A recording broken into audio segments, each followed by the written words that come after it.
Well, good evening. Wonderful to have you with us. And this is the little surprise for this evening. We're actually physically in the same place, which is super exciting. So, for the first time ever, is there more to life than Netflix in real life? In real life, that's in right. real life with 3D people in the same room, 6 feet apart. Which is approximately 1 Peter Crouch, I think is the that's the measurement. That's the official measurement. You've got to keep 1 Peter Crouch apart. So rather than me being in my sweaty office, chatting to you in my sweaty office. In your sweaty office, is so hot. It's so unbelievably hot. We've come up here and I didn't bring any summer clothes, and then the weather went and been all un-British. I just warned Dave that it's saying 30 degrees for tomorrow, so you might have to have a trip to Primark in the morning or something. Absolutely. So I'm going to start by being major unprofessional. I just realised that I've left that camera on a super wonky angle, so I'm going to go unwonkers. Okay, great. And when I do that, do you want to say what we're talking about tonight? And I'll pop that up there. What is the title this evening? I need to see what the title is. Wouldn't we be better off without religion? Wouldn't we be better off without religion? Yeah. Now, there we go. There we go. Right, let's unwonkers. Let's have a look. No, that's the other way, isn't it? There we go. I'm trying to marry it up with the bookshelves, I guess. Yeah. Not that? Better. Not perfect. Are you going to cope with that? Can you? I can live with that. Wonderful. Cool. Yeah. So we're going to be talking about wouldn't we, by we mean like everyone, be better off without religion? So this is something that comes up quite a bit. Again, we like to ask the kind of questions that people who aren't Christians ask people out on the street. Because it's so gangster.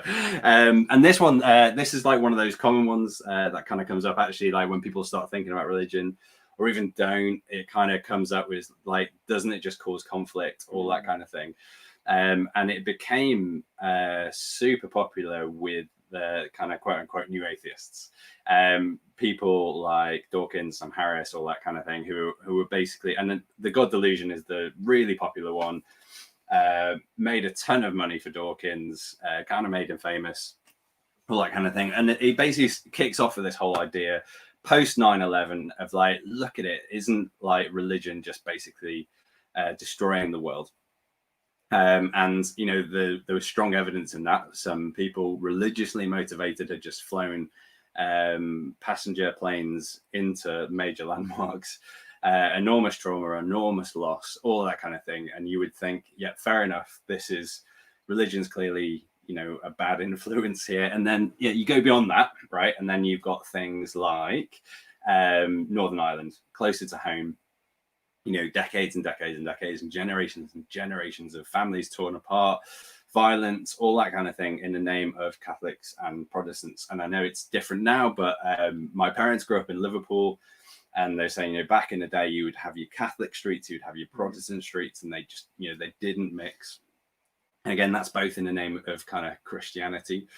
And then, you know, I'm thinking of, there was an evening with the Pythons, Monty Python, where they got together and they were talking about everything that kicked off around Life of Brian. So Life of Brian, you know, the story of Brian, the accidental savior, who wasn't the savior, wasn't the Messiah, he was a very naughty boy. Yep. And they got into a lot of hot water at the time with the church for this kind of blasphemy type thing. And so they were like years later talking about all of that and kind of defending it.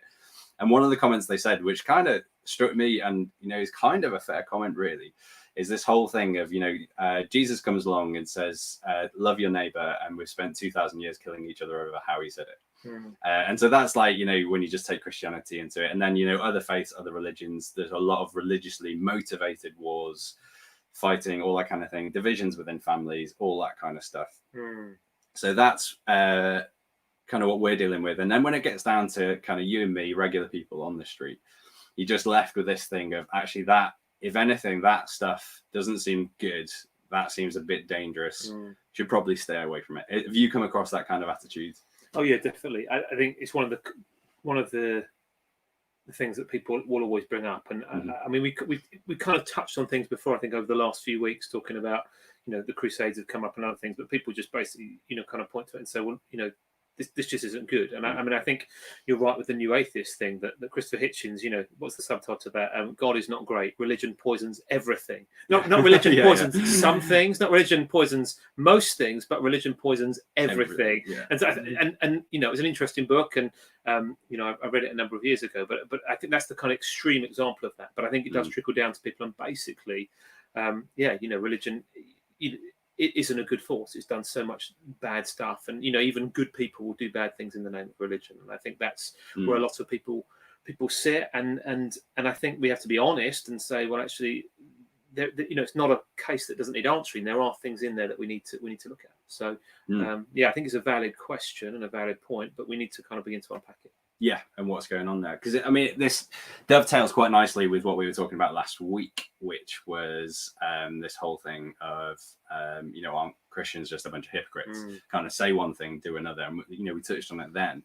Worth repeating that as you said, there are some things in the history of Christianity that's doesn't make us look so good. There's things going on in other religions don't make them look so good, and so it's kind of like there is a case to answer. There are things done that are not so great, and potentially for me, the place I might start with that is with Christianity. Founded by Jesus. May have heard of him, quite a big deal. Had some good ideas, did some quite cool stuff, all that kind of thing. Is that your summary, Dave? That's what you learned at theological college? Yeah, that's what I learned. He was quite cool, did some good stuff. So he's worth paying attention to, this Jesus guy. And so anyway, he's and if you're going to define Christian behavior, it should really be by his model of how he lived, and also the things he taught, and the things he said that people who follow in his way should teach. And he seemed to have this big emphasis on love to the extent of enemy love. So his famous Sermon on the Mount, because it happened on a mountain, catchy. So some deep thinking went into naming that one. Yeah, it's big on that. And within that are these really radical statements about, for example, if a Roman soldier, asks you to carry his stuff for a mile, which they could do at the time, if you were a Roman citizen, you were required to do that. Then he said, don't just go the required 1 mile, go the 2 miles. If someone strikes you on the cheek, which was like the ancient equivalent of giving someone the finger, it's like turn the other cheek and invite it back again from them. And through all of these, there's an awful lot happening there, but at least part of it is saying, you know what, you're going to lay down your rights or your claim to justice in this moment in order to love that person and create a better outcome for everyone in this. So you're not going to put your defenses up and all that kind of stuff. You're actually going to get creative. You're going to love that person, and you're going to create a better outcome. And there's arguments about exactly what he was trying to do there. Was it, pacifism? Was it resistance? That's a whole other kind of ball game. But what you can't argue is within that, he literally teaches love your enemies. He says, everyone loves their friends, everyone loves their families. What's going to mark out the people who follow Jesus is they're going to love their enemies as well. So it kind of went beyond. And then, like, in the crucifixion, you see that modeled. You see him being publicly shamed, unjustly sent on trial, being executed for no actual reason. All this kind of unjust stuff's happening to him, and he never lashes out, never shows hatred, only showing love, ministering even to a criminal who is dying next to him and people who were there. And even when he's made fun of up on that cross and spat on, he never returns it. And he's actually just showing love to the people around him, even in that extreme moment. So in a way, a bit of a get out clause is you go, okay, I'm following in the way of Jesus. And those people clearly weren't, because they weren't doing that kind of thing. They were, pillaging or dividing communities, or whatever it is you want to say. But then I want to mix it up again. Okay. And one of the teaching of Jesus was, I didn't come to bring peace but a sword. And father would turn against son, son against father, brother against sister. Basically, Families are going to be torn up because some people are going to choose for Jesus and others aren't. He says it's kind of an inevitable outcome of something, of his presence in the world. You're going to have to choose for or against, and that actually will have the result of tearing some even families apart from one another. So I don't want to be simplistic and just go, Jesus is like fluffy bunny love in the clouds type stuff. He kind of acknowledged the fact that when you've got his presence, that's going to cause a division, and that's maybe one of the places you want to go, is that if you've got beliefs, you are going to encounter people with different beliefs, and that's going to cause an issue, and they may be religious or they may be otherwise. And I guess that's something worth picking up on, isn't it? That actually people throughout history and currently, they fight, they fall out, they kill, over all sorts of things. And I think one of the interesting things we're seeing in this season, which we've spoken about before, is the way that politics, particularly in the US, but I think somewhat in the UK as well, has taken on another level of importance in people's lives. It feels like in the last, couple of elections, really, as you look on social media, that I've seen very aggressive statements about the other side that you wouldn't have said, that I certainly wouldn't. Maybe I wasn't switched onto it, but I don't think so. I think it has been ramped up. And so, if you in some areas, if you vote Tory, you'll be on the pal. If you vote Labour, then you're a fluffy idiot. You've got no understanding of the economy. The kind of the accusations that fly from one side or the other, and that's not about religion.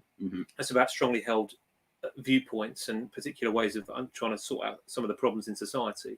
So it does seem that there's a human issue going on, that we will find, at a base level, you see it with football teams, didn't you? I mean, you're from Liverpool, you support Everton, so which got interesting, it kind of mixed up with the faith thing in some ways. Weirdly, which is like interesting because they both started off as like church football teams, and they were both either Methodist or Presbyterian. I forget which one. I think it was Methodist. So they were actually both from the same route. But then, interesting, I think it was in the 70s or 60s, people found the need to kind of assign their football clubs either to try and figure out which one's Catholic, which one, which is weird, isn't it? It's like the playground kind of the blue eye brown eye experiment that we sat through in our training. We did, yeah. We did. It was an old experiment that you can't do anymore because they think it would traumatize the kids.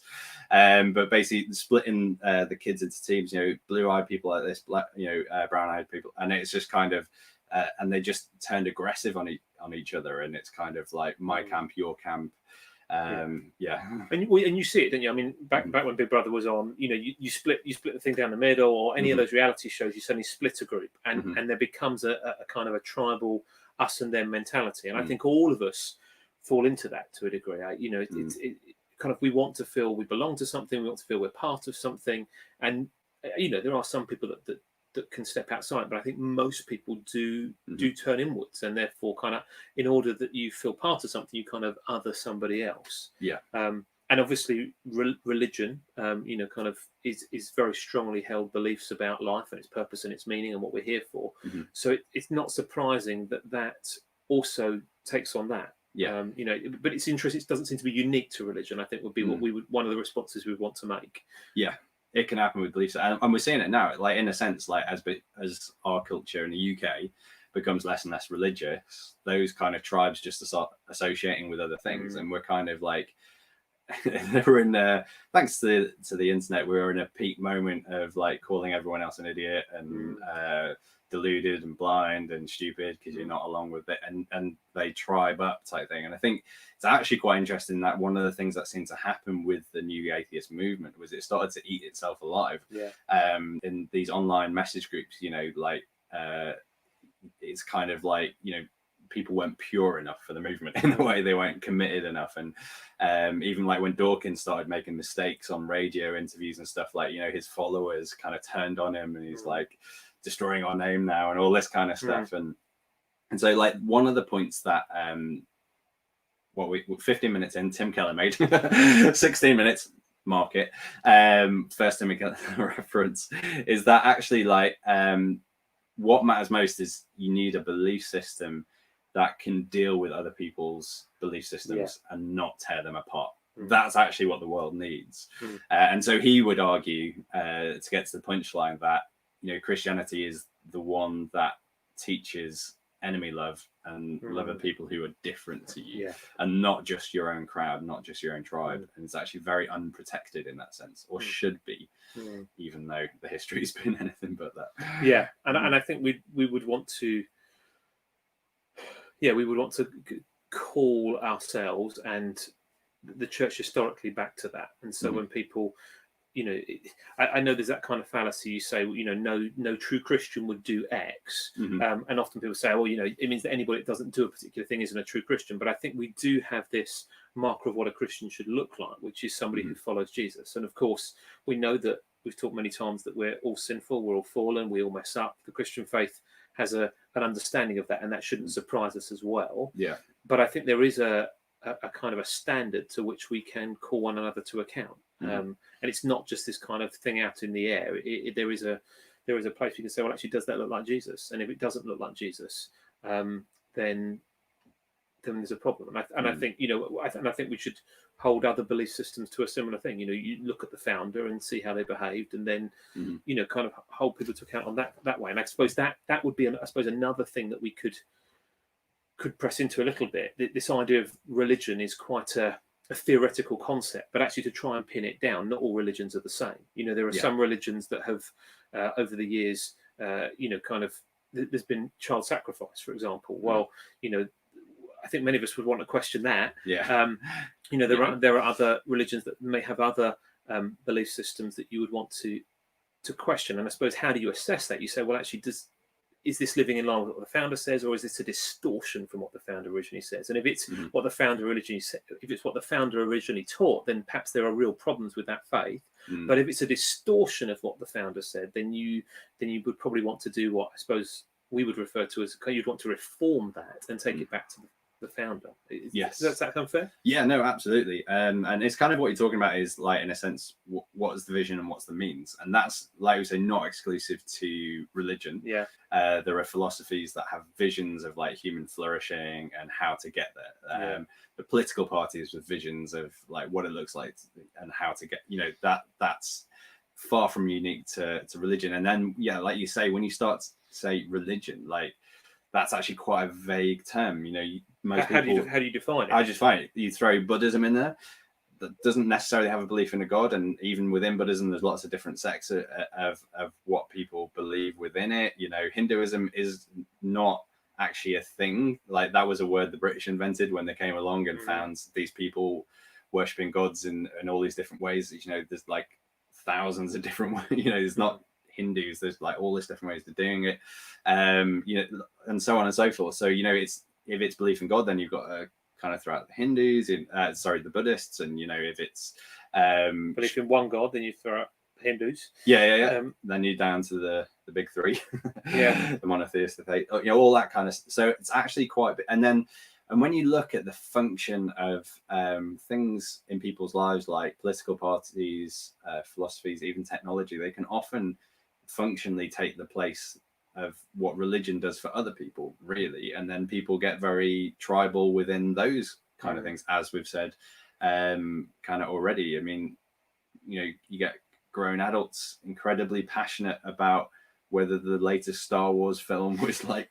faithful to the canon or not. And and George Lucas, who created this whole thing, looking on slightly bemused, like why these films he essentially made for kids are getting like adults like tribal and all passionate, and again, you're not pure enough for this group. So it's actually, this whole division thing is probably just more fundamentally human, and actually what we're talking about is which set of beliefs is actually going to bring about human flourishing, is actually going to bring the world together, and how does it intend to do that? Like, what's the plan? And I mean, it's interesting, isn't it, if you think of some of the things that our society currently views as really positive. So one of those would be something like diversity is a bit of a buzzword, I think, at the moment. Well, one of the things that I think is very interesting is that the Christian faith spans every continent. Over the last, since it's been founded, its center of gravity has moved from the Middle East to Europe, to the Americas, now to South America, Africa, Asia. Actually, in terms of diversity, the Christian faith does that. It does bring people of almost every tribe and tongue. That's the vision, isn't it? Like one day that there will be people of every tribe and tongue will follow Jesus. But actually, it has done that. It's moved around. Rather than staying located just in the Middle East, that's not really its centre of gravity anymore. If you think of things like you were talking about tolerance, really, weren't you? And I think actually Jesus calls us to something more than tolerance. Our society says actually we need to find a way to tolerate each other. And the meaning of that has changed. It used to be, have respect for somebody with different beliefs to you. It now seems to be hold a slightly different meaning, I think. Yeah. Whereas Jesus would say, actually, we need to create a space for not just your neighbour, but your enemy, and love them. And I think it's very interesting that countries that have had that Christian history are the ones that have moved down this direction of kind of tolerance and space, and kind of allowing people to worship how they feel fit. I think we would understand as a direct result of their Christian roots, and that hasn't occurred in the same way in other places. Which is challenging, but I think that's true. So there are many faiths that would be able to worship in a Western context, not without trouble and challenge in places, but actually they legally would be allowed to. And yet there are many places around the world where Christians are not allowed to worship legally, both secular and religious. So it's not just about religions. Communism. Think of North Korea or China. There's a real cracking down on Christians there at the moment. So this isn't just about other faiths as well. But there's a challenge there, isn't there? I mean, China is an amazing example, actually, of like why this isn't really about quote unquote religion, because there you've got a communist state, but very much a new form of communism, this kind of new socialism that's growing out of there. And right now, possibly seeing a new Holocaust as they round up thousands of Muslims onto these trains, and we don't know what's happening and where they're going. And we certainly know that. And so, it is one of the very quick rebuffs to the kind of God delusion argument was that actually regimes that were explicitly scientific atheists managed to kill more people than any religious war, like all of them in history put together. Like they became very efficient at it. There's a wonderful meme, and again, the danger is you end up just trading numbers. But I think it is helpful to you begin to put Stalin, Hitler, Pol Pot, Chairman Mao. You begin to kind of put them into the pot. Who is it? King Leopold of Belgium. Like you begin to put these guys into a pot. You flipping heck, like these guys were mass murderers. Like the regimes they were, and they were not religious in nature. Which and I know it's not just about numbers, but I think it does put pay to that myth really quite quickly. No, absolutely. It's huge. And we've actually we've got comments. We have comments. Sorry, it's on my computer, so Dave's not used to using this one. I don't know. You're like, what's this? Okay, we've got one from James Hollison. It's a long one. You have to accept that religion is a failure. The state of the world proves that. Religion's had 2,000 years to prove itself. The best it has achieved is to keep a lid on man's worst behavior. The age of religion will come to an end when man realizes it's on the wrong path and turns to true spirituality and not the path of pain. Wow. There's a lot going on in there. Thanks for that comment, James. Really appreciate it. And just like a little reminder, you can comment and ask questions anytime if you're watching live. We'd love to interact with that kind of stuff. So that's super helpful. Thank you, James. So James would say religion and 2,000 years, so probably talking about Christianity. And the best it's managed to achieve is keep a lid on some of human beings' worst behaviors. But interestingly, James, you say the right path would be true spirituality rather than. I'd be interested to know what James. It'd be interesting to know, James, if you're still on, what you mean by that. Not as an accusation, just interested to. So obviously that's not an atheist. Yeah, that's a different approach, isn't it? It's a different thing. So an atheist approach would go down one route. So I suppose it'd be interesting to know how would you define true spirituality and what would be the founder, or is it a kind of an inner, more Buddhist or New Agey perspective? I think.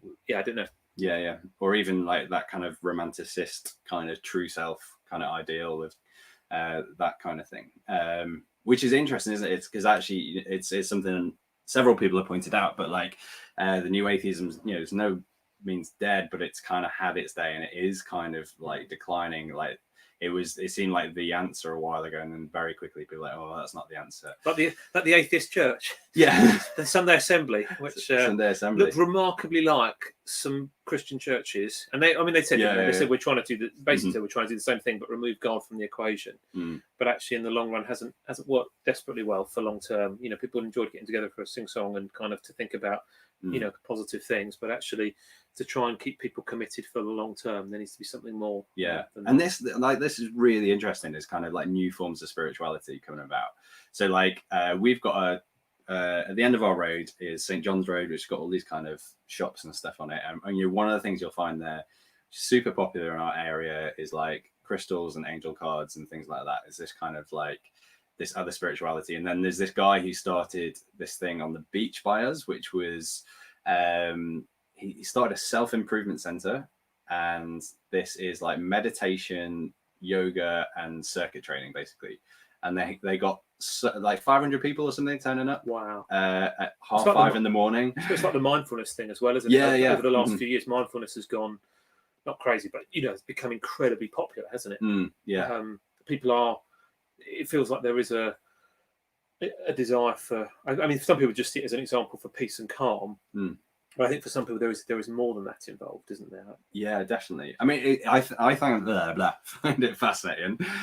Can't talk apparently, because it's kind of like this whole thing of, if anything, the new atheism thing was just a deconstructive moment. Like, it didn't have alternatives, and when pressed for well, okay, what ethics would you suggest, they were pretty shallow, not thought through. So it was more a critique than it was a rebuild. And actually, I wondered, in the rebuild, people have recognized, okay, there's more to human beings. There's this thing we call spirituality, which again is a very vague term, but it's kind of like there is more to a human being and their own flourishing, and they need these bits and pieces. But what was really interesting about the kind of the Sunday service atheist church things, I was reading an article in the New York Times about it, saying they really struggle for volunteers because people just aren't motivated enough. There's no kind of reason to do it. They enjoy going and it's fun, and they listen to a lecture and sing some songs, and there's all that kind of community bit. But when it comes to actually sacrificing your time and energy and money for it, people are not so much. And whereas I think in churches we kind of have the opposite thing, where you just some people just will not kind of stop volunteering for the thing they've done for the last 30 years of their life and let someone else have a go. You want to lock the doors, get out after a service, and people are still there talking an hour and a half later. Come on, guys, turn down the lights. Just like we're all having a great time. Not that I've ever done that. But no. Last orders of church. I wonder though if there's something in just to go back to James's question about I'm just kind of thinking through that I guess what he's saying is, look, faith it's promised this, but it hasn't delivered. And so how do we, what's the kind of Christian response to that? And I suppose my first place to go would be, well, I suppose there's several things, aren't there? I'd be interested in what you think, but one of them would be, and we come back to it every week, but actually the reality that human beings are sinful. And we don't just stop being sinful because we start to follow Jesus. We believe that we're forgiven because of what Jesus did on the cross for us. It's not because of what we do for him, but what he's done for us. And that brings us into relationship with him. And we believe that as we come into relationship with Jesus, that he begins to change us. And so we begin to move forward and hopefully become better people than we were. But actually, we all start in different places. And so somebody who's a follower of Jesus may still be a worse person in terms of their behavior and whatever than a person who's not a follower of Jesus. There are lots of amazing atheists out there that are much better people than I am. But hopefully I'm better than the person I was as I believe, as a result of Jesus in my life. And so there's got to be something in that, isn't it? That we don't believe we're going to end up with a utopia as a result of the Christian faith. We believe that, ultimately judgment's going to come and God's going to make all things new, as we've spoken about before. But we hope it will be better than it wasn't, that it wouldn't have been. But what do you think? Yeah, no, it's interesting because there is this kind of drift that happens in church where it's almost like almost soul destroying for some people to discover people who are more patient, kinder, more self-sacrificial than they are outside of the church, because it's like, I thought we were the good people, we had a monopoly on good people. We have a monopoly on bad people that know they've been forgiven. Yeah, exactly, and that is the thing. And to get back to my favorite metaphor, I'm becoming a bit of a broken record, but for me, like, you know, churches like AA is like a recovery group. It's like those who kind of recognize their flaws and are reconstructing back towards health. But there's also this thing stumbled upon, got reminded of as I was reading through my Bible the other day, Jesus talking about wheat and tares. And what's a tear? Well, I'll tell you what a tear is. So this is if you don't know about first century Palestinian farming methods. Wow, that's a niche. What's your special subject tonight? Yeah, Palestinian first century farming methods. Yeah. So I know, like, most of you will, but for those of you who don't, well, we know wheat. We know what wheat looks like, and someone would, you know, grow wheat and all that kind of thing. A tare was a weed that looks pretty much identical to wheat. And you don't really know until it's grown so big that you can't separate it out anymore. So if you think of a field of wheat, you've got all this kind of wheat going everywhere. If someone basically trying to sabotage your business had problems with you, they would, like, in the night come and throw some seeds out from tares. First century gangsters just lay it down. Yeah. Basically, it would ruin the whole crop because it wasn't until harvest time that you could figure out which were tares and which were wheat. And to try and separate the two out was like an enormous job. And tares were poisonous. So if that got into the flour that you were making, it would make people ill, destroy your business, all that kind of thing. Wow. I feel like I've learned a lot this evening. I know. This could transform my next sermon on wheat and tares. In it. Every day is a school day. So anyway, so Jesus tells a story of the wheat and tares, and his punchline is basically that the church is like that. That there are, you know, you by looking at them, you don't know essentially who's a true follower of Jesus and who just looks like they are. And actually, for God to step in now and start picking things out, all that's going to do is destroy the field. And so it's getting back to this thing we talked about judgment a few weeks ago, which we think of as this horrific idea. It's actually this idea of God coming back and making everything right.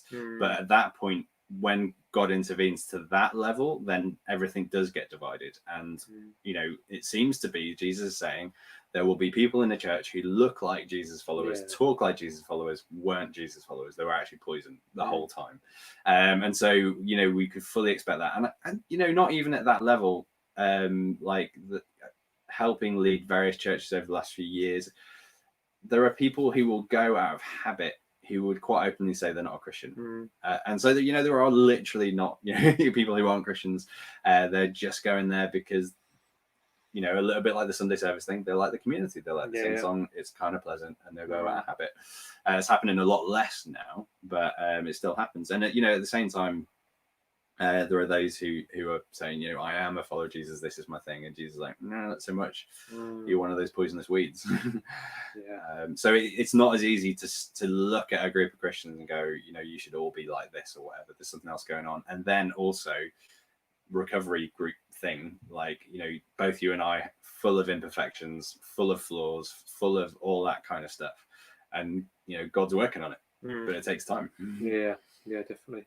Definitely. Was there anything else in his question that we missed? We missed up because it was quite. It was a good one. Yeah. Do you feel we covered it? Well, I mean, it's just say like the current state of the world proves that religion is a failure. But I think we kind of covered that earlier. That's not kind of just religion, is it? No, but we're also getting into kind of free will kind of territory there as well. It's not, again, one of the remarkable things about Jesus is he offers an invitation and he doesn't coerce anyone into it type thing. So it's, this is the other thing is, you know, there have been, and actually generally the more murderous regimes have been those who actually, no, we're just going to fix this. We're going to take over. We're going to rule. We're going to impose our rule on everyone else. We're right. They're all wrong. It's actually those kind of regimes that have been most destructive. Whereas actually, Jesus comes and kind of offers an invitation for those who want to join. Yeah. But he's not going to force anyone in. And actually, if anything, right at the start, he's like, by the way, this is going to be quite costly. So don't get into this unless you've counted the fact that this is going to cost you potentially relationships, potentially money, potentially possession, you know, all this kind of stuff. And so, you know, it's not like the miracle cure, the silver bullet, there is still this element of people have to choose to opt in. Yeah. No, I think that's spot on. I wonder whether it's worth mentioning Rebecca McLaughlin's book, Confronting Christianity. Yeah, where we've stolen a lot of these ideas from. We've stolen quite a few. So if you haven't come across her, she's amazing.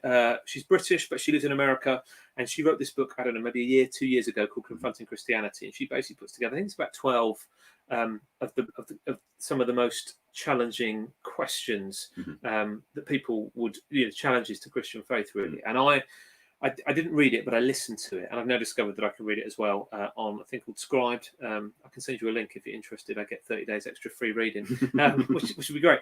I've currently got it free until December 2021, I think. Anyway, which is great. But in that, her first chapter was basically looking at this. Isn't religion bad? And she has quite an interesting approach to it, where she starts off and talks about the fact that, in fact, I'll see if I found the quote earlier on, and I thought this was quite interesting from, if my tablet will work. Yes, it does.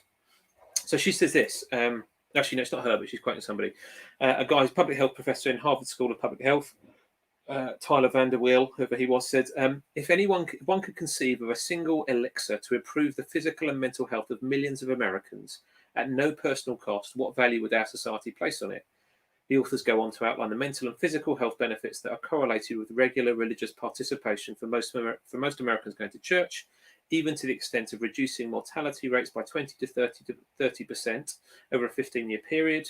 And research also suggests that people who attend services regularly are likely to be more optimistic, have lower rates of depression, are less likely to commit suicide, have a greater purpose in life, are less likely to divorce, and are more self-controlled. So that wasn't from a Christian thing. That was from... that was in a piece. That was in USA Today. Yeah. So, and I mean, this is completely irrelevant to whether the Christian faith is true. That's not what this bit's trying to argue. But I think just, if you go down the Christopher Hitchens, religion poisons everything, that piece would want to say on a personal level, and it doesn't mean that no Christians commit suicide. It doesn't mean that no Christians get divorced. It doesn't mean no Christians get depressed, because we know people for whom that has happened or is happening. But on a kind of an overall scale, that piece would argue that actually evidentially that it seems to be better for people. Yeah. And then she goes on to say maybe this is just about relationships, and of course there is the issue that church is a place where there's a network of relationships and support. But then they managed to separate that out from the golf club or the whatever, and actually there seems to be something more to it than that. Yeah. And it's like, so to slow it down a bit and go through that list, you've got physical health benefits. You've got longevity, literally how long you'll live, lower divorce rates, better mental health outcomes. Was there anything else in there that I've... less likely to commit suicide. Oh, yeah, relational, so the divorce thing as well. Yeah. And this isn't talking just about the church. This is talking about religion. So there will be other faiths involved in that. Yeah. But I think it's interesting that for most Americans that would be church that they would have surveyed there. Yeah. But yeah, you're right. This isn't just about kind of souls going off to heaven when we die, although we talked about that the other week and hopefully poo-pooed that a bit. But there's something more going on there, isn't there? Yeah, totally. And I kind of, to get back to what we were talking about earlier, I wonder if this kind of, not scramble, but this kind of reach that people have for spirituality is trying to reclaim some of this stuff. Trying to go, actually, there is something in this. This does actually seem to be good for human beings, and actually a felt need that I need a bit of this in my life as well. And that's my kind of experience actually with a lot of people who aren't Christians but are curious, who I have a chat with. They're kind of at that point are quite open to anything, but they just sense that as a human being, I need something more than this. And it's interesting that they say, like, separating the stats out, that it's more than just the golf club, it's more than just the social bit. And actually, when you start thinking about it, what we call religion, what we call faith, is incredibly comprehensive. It covers all of life, and it has guidelines, but also a community to join, and it's got rituals and all that kind of stuff. And one of the books we've referenced in the past, The Righteous Mind, is really fascinating. Which is not a Christian book. Not a Christian book. Not a Christian guy who wrote it. He was just researching religion, basically. And part of what he did actually was, as a white Westerner, was to go into India, just isolate from all these European and American friends and just live amongst them for a while, and recognizing actually that we've come to a place where we've got quite an impoverished view of morality and what it means to be human in the West, and discovered actually in more traditional cultures, whereas we've essentially got two or three taste buds for ethics, there are something like 7 or 8. And a lot of them have to do with the positive side of the tribal bit, like the belonging, needing to be with people. You know, individual freedom matters, but so does fairness to the group, so does belonging to the group. And it's kind of like there's actually an awful lot going on.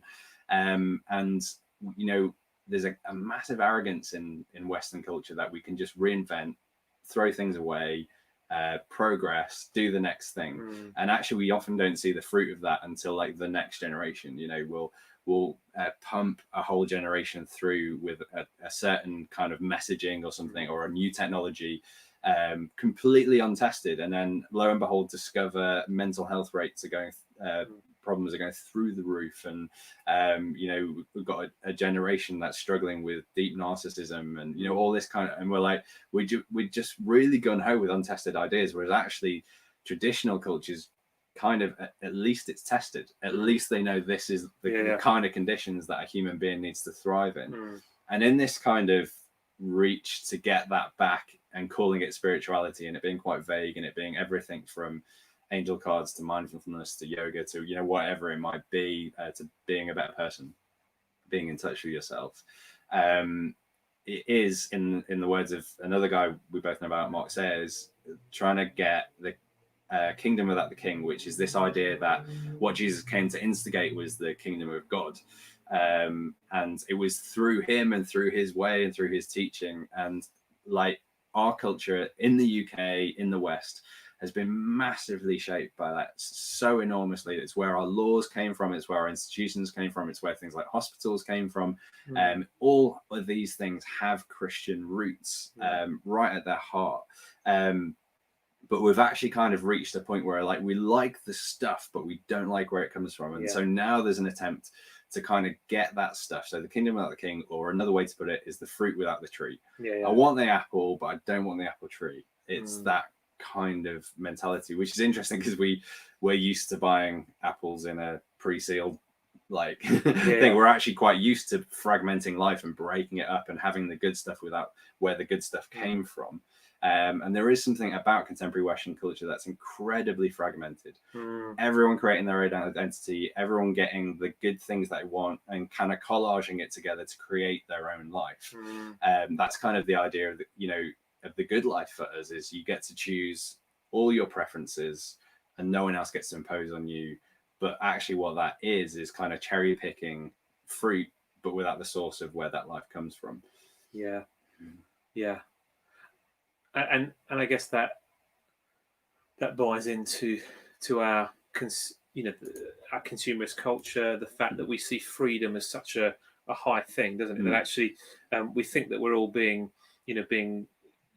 ourselves or whatever, but actually that's just a story that we've taken on from outside. It's, everybody's got to find themselves.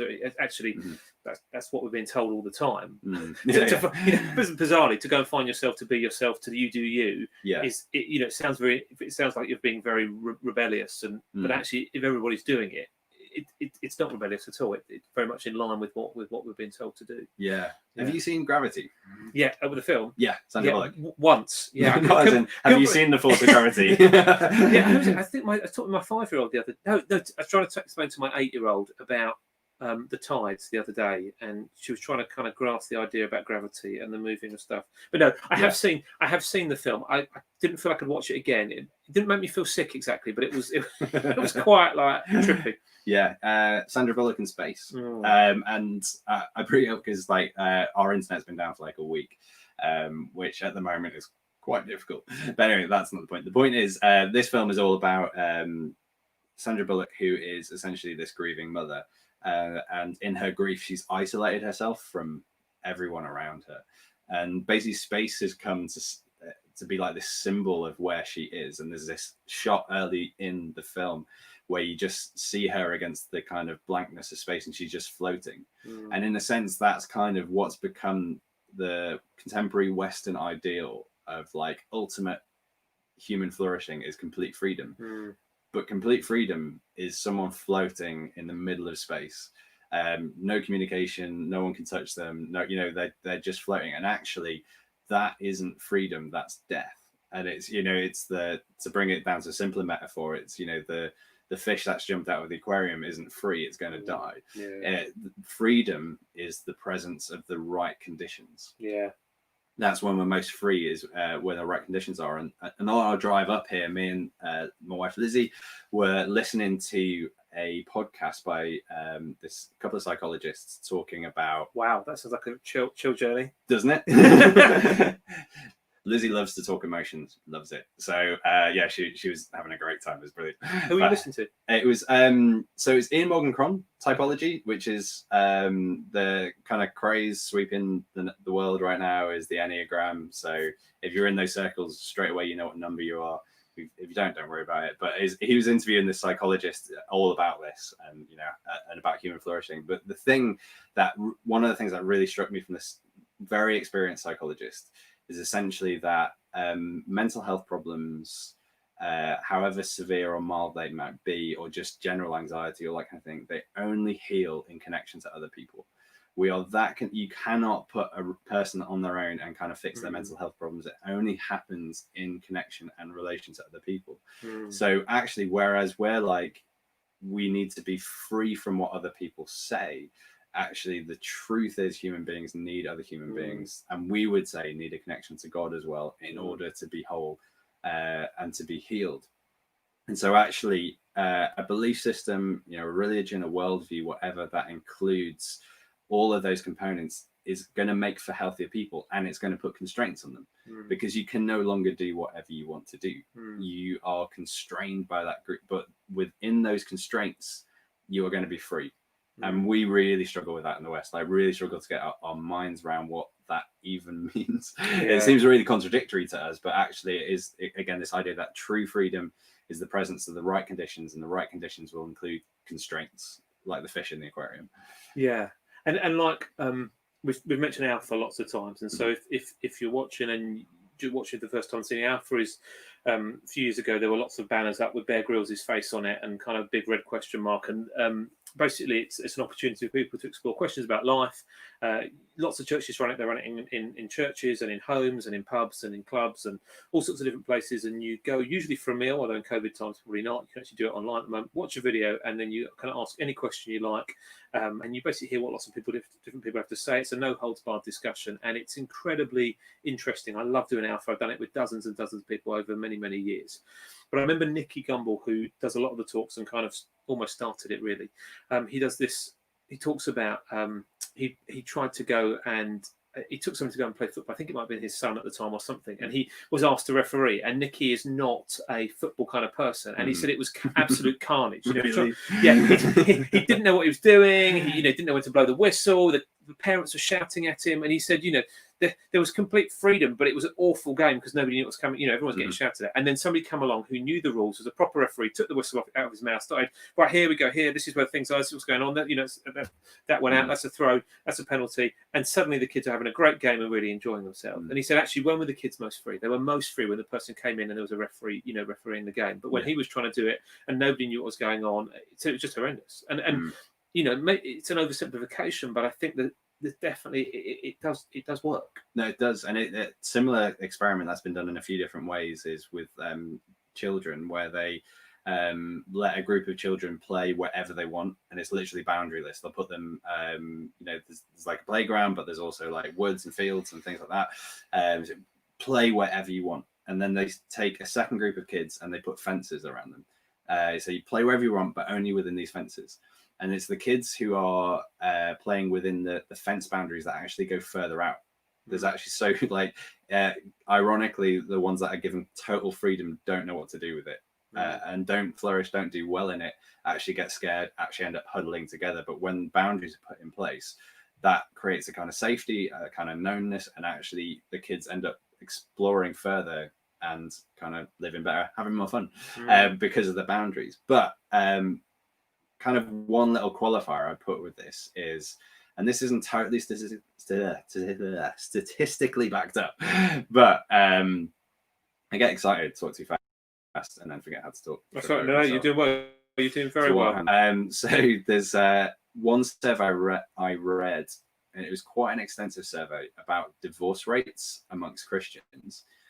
Came out with the same thing that's been repeated time and time again, that Christians have a lower divorce rate. It broke it down further into Christians who are essentially like actually believed at Christians. So Christians who read the Bible, knew what the Bible, prayed regularly, went to church regularly, and then others who were kind of nominally went to church occasionally, didn't pray, didn't really read their Bibles. And the interesting thing was that those kind of real Christians, or the Christians who really practiced it, had a much lower divorce rate than the culture at large. But those who were kind of nominal Christians had a higher divorce rate than the culture at large. And there is this, to get back to the wheat and tares thing, and Jesus offering an invitation and not an imposition, something that I've seen a lot of is my theory is that imposing faith on someone makes them worse than letting them kind of choose it for themselves. And a similar kind of bit of statistic I read recently from the Barna group was that those young people and young adults who took longer to decide if they wanted to become Christians actually ended up staying Christians much longer than those who rushed into it. And I think there is something in this that Jesus would coerce no one into faith. No. And actually, one of the things that happens is a rich young guy comes to him, really influential, really wealthy, and you'd think, brilliant, sign him up. But Jesus like recognizes what's going on in this guy's life, and we have to kind of put this down to supernatural insight. He knows that money has an unhealthy place in this guy's life. He's like, you have to sell everything before you can follow me. And he's not like, sell a bit, sell 10%.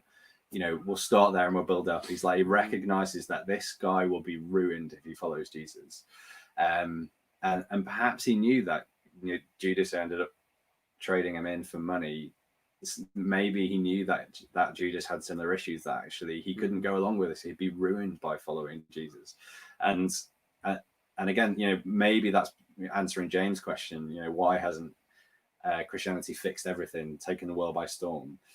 Is because people have to opt in, and when you force people to opt in, that's when it goes wrong. That's when it goes bad. And talking as those who would regularly read the Bible, regularly pray, deeply involved in their Christian communities, we would look at a situation like Northern Ireland and personally say, I don't recognize Christianity in that. I recognize blue eye, brown eye, a bunch of people getting into teams. I don't like the other team. And I know because I've got a friend who did some youth work in Northern Ireland 20 years ago, so not even massively ages ago.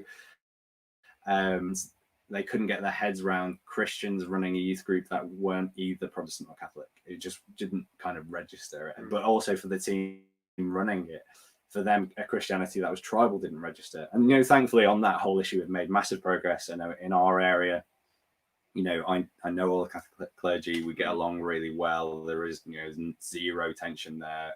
We're very much friends, and the Catholic and the Anglican bishops of Liverpool are, know each other well, and that goes back to the 70s and all that kind of stuff. So like that thing has kind of been figured out. But I just do you think there's something in this thing has to be chosen? It can't be imposed. You can't make someone go down this road. Yeah, well, I mean, Jesus would say that, wouldn't he? And I think, if you look at, we talked about it last week, really, but the people that Jesus had the most kind of least time for, had the most go at, really, were the people who, he used this phrase, didn't he, like whitewashed tombs and those kind of things. And so people who on the outside looked good, but actually on the inside were rotten.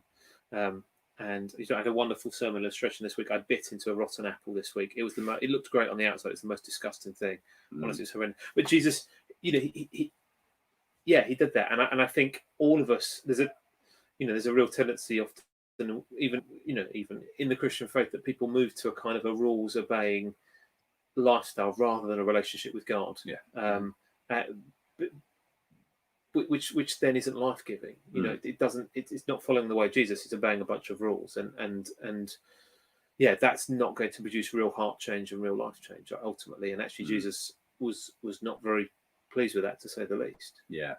No, massively. And there's a really key phrase in that. And I heard a great little line today, like the core values of Christianity being faith, hope, and love.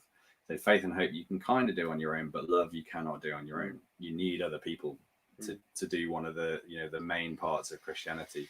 And to get back to the idea of it's only within relationships that we heal, even though it's become a bit of a buzzword in certain Christian circles, there is this idea of like fundamentally it's about a relationship with Jesus. It's about a relationship with God and having that personal relationship, as they put it. And we might want to make it all in terms of like corporate relationship to God or whatever you want to talk about. But, you know, and I didn't think we were going to end up here, but like, again, we're not offering in Christianity another set of rules or a better set of ideas, but an actual relationship with the living God that brings about healing within a community that represents him.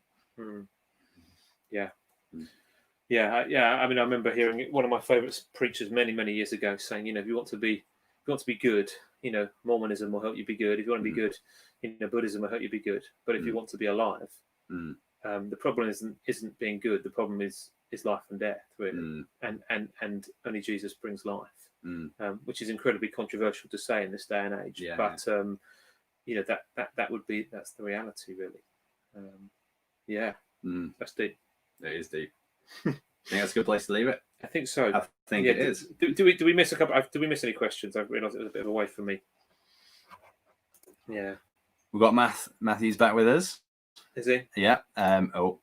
See, I'm not getting used to your computer here. Religion equals us searching for the pearl. Christianity equals Jesus searching for his pearls. You and me. Boom. Like that. That's the one. So that is. We can finish it with Matthew. Finish it with Matthew. And again, that podcast we listened to on the way, he is really fascinating. He talks about Jesus' death and resurrection in terms of shame, like how we all feel shame for the stuff we've done, but in Jesus' death and resurrection, it's kind of God himself climbing down into the kind of pit of shame with us and going, I'm not embarrassed about this. I'm not afraid of this. I'm going to keep reaching out and finding you until you come home type thing. So this whole, and he got really emotional about it. It was actually pretty moving, but this whole thing of actually, this isn't human self-improvement. This is God coming to us. This is like good news, as they put it. You know, news isn't not advice. It's not advice. That's the one. It's good news, not good advice. Yes, that's the one. Good place to finish. That's a good place to finish. So thank you so much for joining us. If you found this helpful, do like, share, love, whatever. Pass it on to your friends. One of these days, I'm going to have enough time to upload these into an audio podcast as well for those of you who've been asking for that. That will happen eventually. But in the meantime, if you would like to get in touch with us, send us a question for discussion in the future, especially if you're curious or even critical about Christianity and you'd like to throw a question our way to talk about, we would love that. You can message through the Storyhouse Facebook page or Storyhouse website or St. Francis Mackworth Instagram, Facebook and website. Amazing. And you can find out more. So I'm at Storyhouse, which is a church and coffee shop in North Liverpool. Andy is at St. Francis Mackworth, just outside Derby.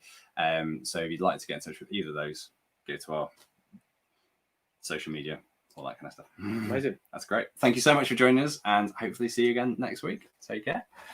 I've got to put the fancy music thing on the end there.